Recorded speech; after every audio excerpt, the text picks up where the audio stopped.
తన ఇంటికి కళ్ళ తెచ్చే మహాలక్ష్మిగా పూజిస్తాడు.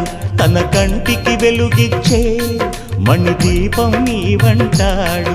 ఈ పుత్తడి బొమ్మ మెత్తని పాదం మోపిన ప్రతి చోట నిధి నిక్షేపాలు నిద్దురలేచి ఎదురొచ్చేనంట. కళ్ళలో ఇలలో ఏ కన్నికి ఇలాంటి పతిరాడనిపించి వరుణ్ణి వరముగా ఇవ్వండి.